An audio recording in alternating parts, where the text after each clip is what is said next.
When the First World War erupted, feeding millions of soldiers became a logistical nightmare. Refrigeration was scarce, supply lines were fragile, and armies moved through mud, snow, and shell-torn landscapes. Yet some rations remained surprisingly stable for months. The secret was not in tin cans or salt alone. It was in a fungus that acted as a living shield against spoilage. At the time, food scientists and military planners recognized its value. But after the war, the method fell into obscurity, overshadowed by modern refrigeration. Understanding this forgotten fungus reveals how biology, observation, and practical ingenuity once ensured survival on an industrial scale.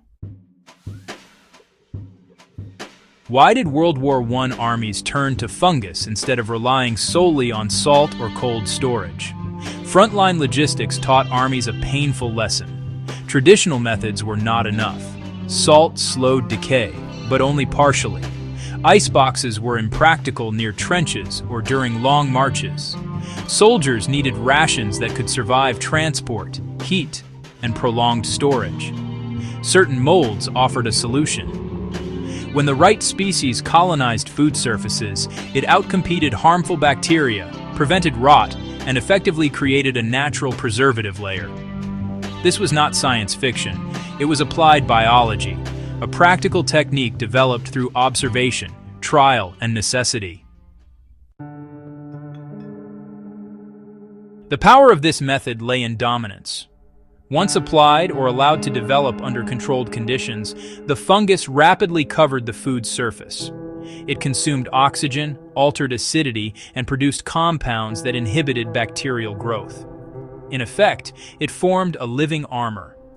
Meat, cheese, and even grain-based rations could survive far longer than expected, even under fluctuating temperatures. Soldiers relied on it unknowingly every day. What looked like harmless surface mold was the guardian keeping their food edible. This method only worked under precise conditions. Humidity, airflow, temperature, and salt concentration all influenced which organisms would thrive. Military supply officers learned to store rations in damp cellar-like areas, cool tents, or shaded barns. They even reused containers that carried beneficial spores, ensuring that each new batch was inoculated with the correct fungal culture.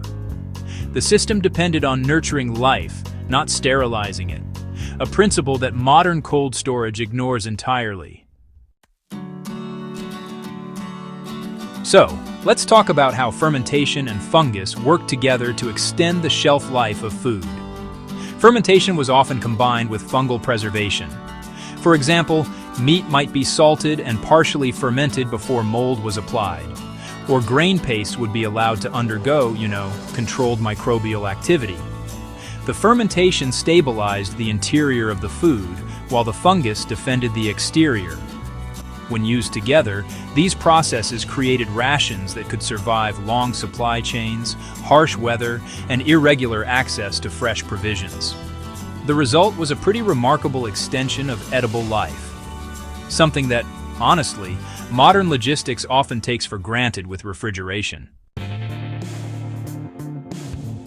Now, as for why soldiers unknowingly relied on these biological processes for survival, well, frontline troops were unlikely to know the microbial science behind their food, but they absolutely understood reliability.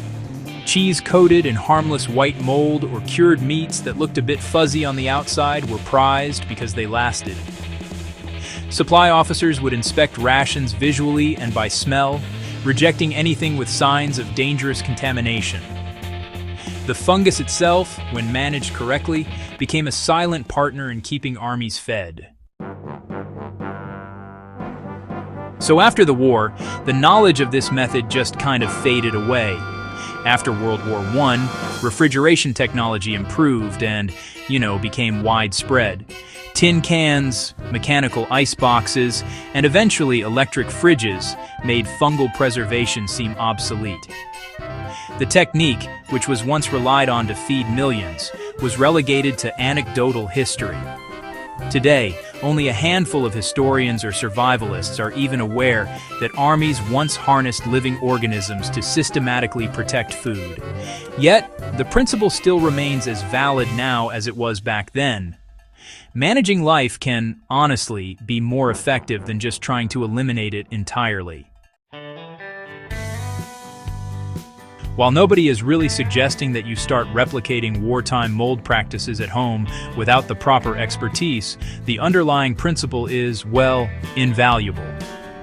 It shows us that preservation isn't just about cold or salt, it's about directing which organisms are in charge.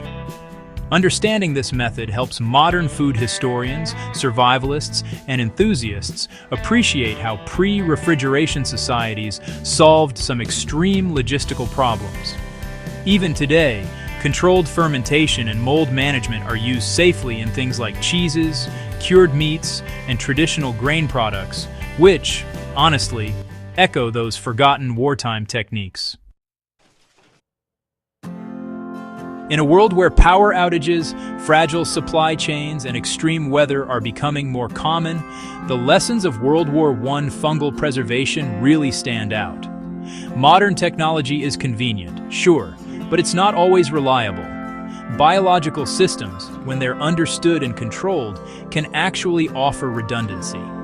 Food can be stabilized, transported, and stored using principles that were developed under some of history's most extreme conditions.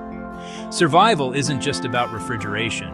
It's about observation, adaptation, and making intelligent use of living systems. The forgotten fungal preservation method of World War I is honestly more than just a historical curiosity.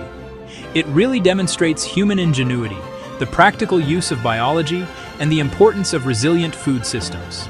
By studying these techniques, modern viewers can gain some real insights into how people survived under extreme conditions, often with nothing more than experience, observation, and careful management of life itself.